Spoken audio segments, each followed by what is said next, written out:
பரத்வாஜ் சாமி ஃபோன் பண்ணிருந்தாரு. இந்த பூஜையை மட்டும் வடிவுடை அம்மன் கோவில்ல வச்சு செய்யணுமா? எதுக்கு என்கிட்ட சொல்லிட்டு இருக்க? அம்மன் பாதத்துல குங்குமத்தை வச்சு பூஜை பண்ணி அது உங்க கையால வாங்கி மாங்கல்யத்துல வச்சுக்கணும்னு சொல்லிருக்காரு. என்ன விளையாடுறியா? அப்பதான் பரிகார பூஜையோட பலன் பரிபூர்ணமா கிடைக்குமா?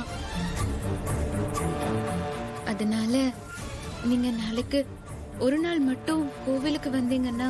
இப்ப இதுல எனக்கு பெருசா நம்பிக்கை இல்ல. வீட்டுல வச்சு இந்த பூஜை எல்லாம் செஞ்சதே எனக்கு சுத்தமா பிடிக்கல.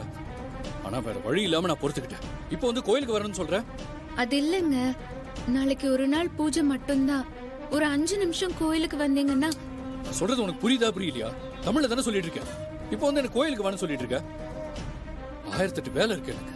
அதெல்லாம் விட்டுட்டு கோயிலுக்கு வாங்கன்னா என்ன அர்த்தம்? அது இல்லங்க, இது ஒரு முக்கியமான. போதும், நடக்காத விஷயத்தை பத்தி பேசி டைம் வேஸ்ட் பண்ணாம கிளம்பு. சும்மா சொன்னதையே சொல்லு.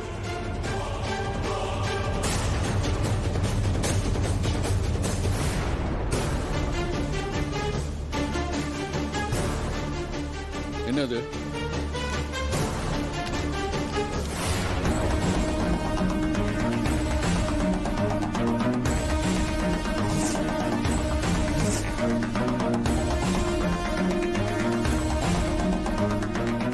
நீ ஃபாரின் போறியா? அதுவும் நாளான்னைக்கா? ஆமா. எப்ப இதெல்லாம் டிசைட் பண்ண? அது எனக்கு தெரிஞ்சவங்க ஒருத்தவங்கள கோவில்ல பார்த்தேன். அவங்களோட ஃப்ரெண்ட் ஒருத்தவங்களுக்கு அமெரிக்கால வீட்டு வேலைக்கு ஆள் வேணும்னு சொன்னாங்க.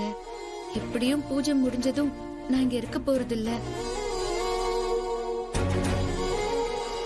அதனாலதான் நானும் சரின்னு சொல்லிட்டேன்.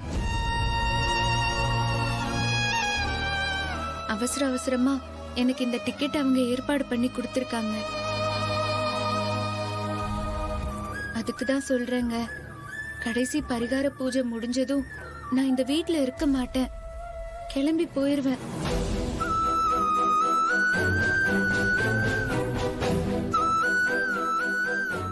இனிமே என்னால ஒரு சின்ன பிரச்சனை கூட உங்களுக்கு வராது. நான் உங்க வாழ்க்கையில இருந்து மொத்தமா விலகி ரொம்ப தூரம் போயிருவேன்.